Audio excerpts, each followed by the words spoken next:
This is Tim Shepard of the Vintage Airstream Podcast. This is part 2 of our Airstream LED conversion video. In this video, we'll continue the retrofit by replacing the running lights and the brake lights with LEDs.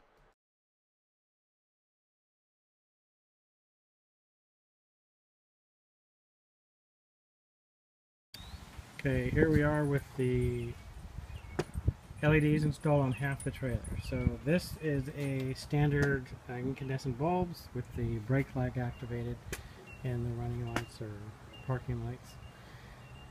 Here's a standard bulb, incandescent bulb and the running light. And now we're on to the LED. So here's the LED with the brake light activated. So kind of hard to see. The LED one actually does seem brighter, but I don't know if the camera's going to wash it out or not. Here's incandescent LED. And then here's your LED running light. You can kind of see the 3 different lights popping in there. I did add some, because these are typically really loose fitting, so water can get in there. So I did add some butyl tape just behind this top edge here. I could actually hold it on a little better too, but just to keep the water out.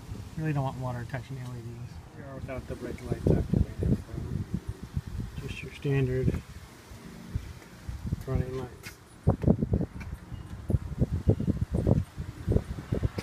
So LED, incandescent. We are doing the second half. I just wanted to go ahead and film this one with the cover off. This is the 1157. It has the 2 elements in there, one for running lights, one for brake and turn signal.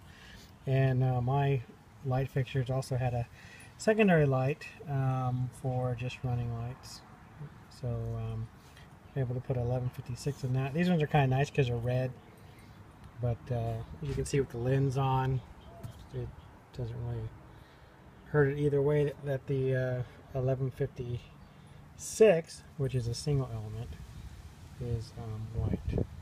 So looking good. The one thing you want to be careful on, sometimes polarity matters on LEDs. They will tell you that at m4led.com which ones need to have correct polarity. Most of them do not matter, but some of them do. That just means you have to check the polarity coming in to the socket. Mine were all correct, so that was good.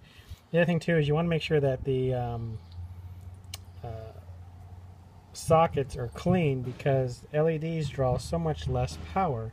Any kind of dirt on the sockets will actually keep your lights from working correctly. So there you go. I know it's kind of overwhelming to the camera, but you get a good idea how they look for the covers on, and the marker lights as well. Okay, one little tip I figured out trying to put these in is you want to be careful about twisting on these to get them to turn into the key.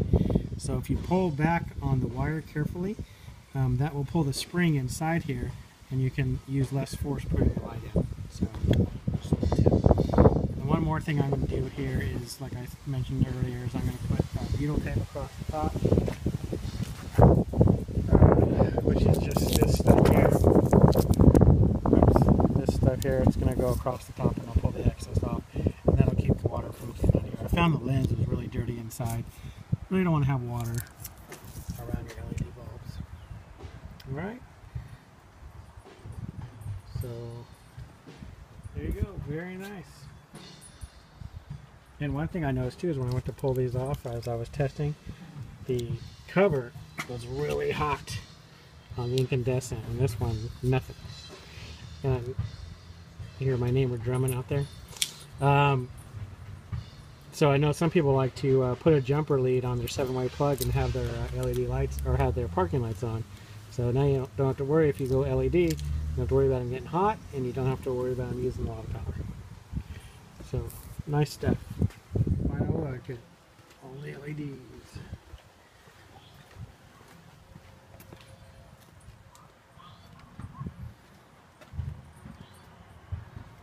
And this is with the brake activated.